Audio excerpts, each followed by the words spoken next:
अस्सलाम वालेकुम रहमतुल्लाह। माँ बज़िद थी कि घर को गिरवी रख कर इसके शोहर का इलाज करवा ले, मगर खुद गर्ज बेटा कहता था कि अबे की उम्र गुज़र चुकी है, इसने अब बचना नहीं है। इसकी खातिर घर को गिरवी रख के मैं अपने आने वाली नस्ल का नुकसान नहीं कर सकता। माँ आंसू बहाते हुए कहती थी, अगर मेरे सर का ताज सलामत रह जाए तो घर अल्लाह ताला और दे देगा। बेटा अपनी माँ के बहते आंसू देखकर बजाय माँ पर तरस खाने के उल्टा माँ के आंसू देखकर कहता, अगर रोने से अब्बे की ज़िंदगी बच सकती है तो साथ अपनी बेटी को भी बिठा लो। मेरे पास इस नीम मुर्दा वजूद पर बहाने के लिए आंसू नहीं। न जाने मुझे अपनी ज़िंदगी और कितना रुलाएगी। बेटे के लहजे की सर्द मोहरी और इसकी खुदगर्जी की इंतहा देखकर माँ चुपचाप उठकर अंदर चली जाती। जब शोहर के दिन रात मुसलसल तकलीफ़ में गुजरने लगे, एक पल का भी चैन न रहा, वो हर वक्त तकलीफ़ से कराता, तो मजबूरन माँ ने अपनी बेटी की कुर्बानी देने का फ़ैसला कर लिया और अपनी बेटी से अपने फ़ैसले पर अमल करने के मुतालिक मशवरा किया। तो बेटी ने सर झुकाते हुए कहा, माँ अगर मेरी कुर्बानी से मेरा बाप बच जाए तो मुझे और क्या चाहिए। माँ ने बेटी को सीने से लगा लिया और रोने लगी। सारी रात बाप दर्द से कराता और बेटी अपनी साबका रूटीन की तरह बाप के कदमों में बैठी बाप के पैरों की तनियाँ मलकर सहलाती रही, मगर माँ बाप के दोनों गुर्दे ख़त्म हो चुके थे। पाँव की तलियाँ मलकर सहलाने से कहाँ आराम आना था, जबकि बाप जानता था कि इसको तकलीफ़ में देखकर इसकी बेटी से बर्दाश्त नहीं हो पाता। जहाँ तक मुमकिन होता वो अपने दर्द पर काबू पाए रखता, मगर जब दर्द की इंतहा हो जाती तो इसके मुँह से कराह निकल जाती। बाप के मुंह से निकलने वाली हर कराह के बदले बेटी की आंखों से निकलने वाले आंसू की तादाद में तेज़ी आती। माँ के कहने पर अपनी ज़िंदगी की कुर्बानी देने के लिए बेटी तैयार थी, इसलिए बाप की हर आह के बदले वो बाप के पाँव की तलियाँ चूम कर तसल्ली देती कि बस बाबा आज की रात है, इंशाल्लाह सुबह आपको अस्पताल दाखिल करवा देंगे।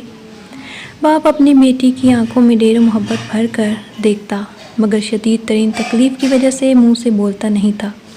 शायद बाप ये पूछना चाहता था कि मेरे घर में तो मेरे कफन के भी पैसे नहीं, मेरी बेटी मुझे इलाज के लिए अस्पताल कहाँ से दाखिल करवाएगी।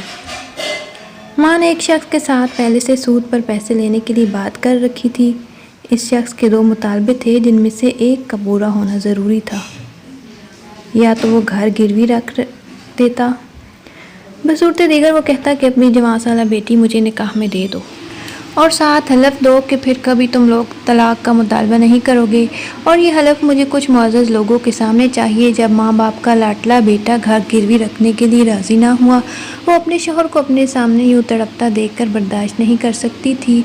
इसने अपनी बेटी के सामने सूद पर कर्ज़ लेने की शर्त रखी। बेटी ने बाप की खातिर कुर्बानी देने का फ़ैसला किया और सूद का कारोबार करने वाले इस शख्स के निकाह में जाने के लिए राज़ी हो गई। यूँ इसके बाप को सूद पर रकम लेकर अस्पताल दाखिल करवा दिया गया। अस्पताल में गुर्दों के ट्रांसप्लांट का फ़ैसला हुआ। अब गुर्दा खरीदने की सकत कोई नहीं रखते थे, लिहाजा अस्पताल में बाप चंद हफ्ते सुकून आवर अद्वियात के ज़ेर असर ज़िंदा रहा और फिर इस दारे फ़ानी से कूच कर गया।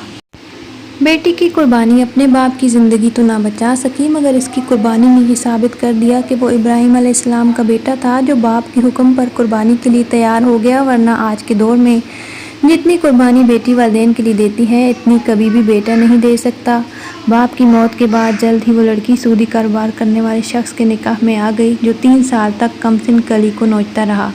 अगर लड़की इससे रहम की भीख मांगती या किसी दिन हक़ के ज़ौजियत अदा करने से इनकार करती, तो वो शख्स शैतानी रूप धार कर न सिर्फ इससे ज़बरदस्ती हक़ ज़ौजियत अदा करवाता, बल्कि शराब के नशे में धुत होकर इसे जानवरों की तरह मारता भी। कई बार शोहर के तशद्दुद की वजह से वो घंटों बेहोश रहती, मगर इसके बावजूद इसकी ज़बान पर कभी शिकायत ना आती। अपने बाप के चंद दिनों के सुकून की खातिर इसने अपनी ज़िंदगी का सुकून बेच डाला और आज भी अपने इस फैसले पर मुतमईन थी। कुछ अरसा कबल सूदी कारोबार करने वाले इसके शोहर ने जुए में कसीर रकम हार दी और रकम के बदले जीतने वाले जवारी को अपनी बीवी पेश कर दी, क्योंकि वह जानता था अगर ये इनकार भी करेगी तो वो ज़बरदस्ती से जवारी के हवाले कर देगा। लड़की के भाई को अपनी बहन से कोई गर्ज ना थी और बूढ़ी माँ का इस शख्स को कोई डर नहीं था, क्योंकि जो शख्स सूदी कारोबार करके खुदा से जंग मोल ले चुका था, इसे एक बेवा औरत यतीम बच्ची का खौफ नहीं था। इसने अपनी बीवी को ज़बरदस्ती जवारी के हवाले किया और साथ ही कह दिया, زندہ یا مردہ، بہرحال اب تمہاری ہے، اس کا والی وارث میں ہوں، میں اس کو اب تمہارے سپرد کر رہا ہوں، تم جیسے چاہو اس کے ساتھ سلوک کر سکتے ہو۔ سامنے والا جواری بھی درندہ ہی تھا، وہ بھی انسانی روپ میں چھپا ہوا شیطان تھا۔ اس نے پہلی ہی رات لڑکی سے جنسی ہوس مٹانے کی کوشش کی تھی اور لڑکی کے انکار پر اسے چارپائی کے ساتھ باندھ کر بیلٹ اور ڈنڈوں کی مدد سے مار مار کر جان سے مار دیا۔ مردہ حالت میں 3 دن تک لڑکی بندھی رہی۔ 3 دن بعد جب اس کی لاش سے تعفن اٹھنے لگا تو لوگوں نے پولیس کو اطلاع دی۔ پولیس نے آ کر لڑکی کی لاش کو قانونی کارروائی کے بعد پوسٹ مارٹم کے لیے بھیجا اور ساتھ ہی اس کے ورثاء کو ڈھونڈا۔ پوسٹ مارٹم کے بعد لڑکی کی لاش جب اس کی ماں کے حوالے کی گئی تو اپنی بیٹی کا زخمی وجود مردہ حالت میں چارپائی پر پڑا دیکھ کر دماغی توازن کھو بیٹھی۔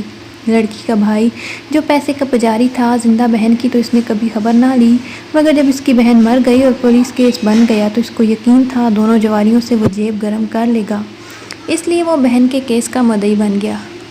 یوں وہ دونوں ظالم ایک بار پھر قانون کے کٹہرے میں آئے، مگر لالچی بھائی نے اپنی مردہ بہن کے وجود کا سودا کر دیا، پیسے لے کر معاف کر دیا اور اپنی پاگل ماں کو گھر سے نکال باہر کیا۔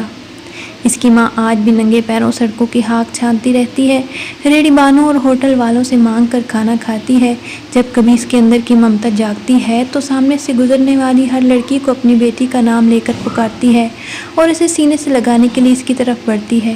کچھ حساس دل لڑکیاں تو اسے ماں کہہ کر اس کی ممتا کو سکون بخشتی ہیں، مگر زیادہ تر لڑکیاں اس کے حوالے سے ڈر کر بھاگ جاتی ہیں اور وہ عورت وہیں بیٹھ کر رونے لگتی ہے۔ روتے ہوئے کہتی ہے، میں نے اپنے شوہر کو بچانے کی خاطر بیٹی کو قربان کر دیا، مگر اب نہ میرے پاس شوہر ہے اور نہ بیٹی۔ کاش خدا نے مجھے بیٹی کی جگہ دوسری بیٹی دی ہوتی تو آج میں گلیوں میں یوں ہاک نہ چھان رہی ہوتی۔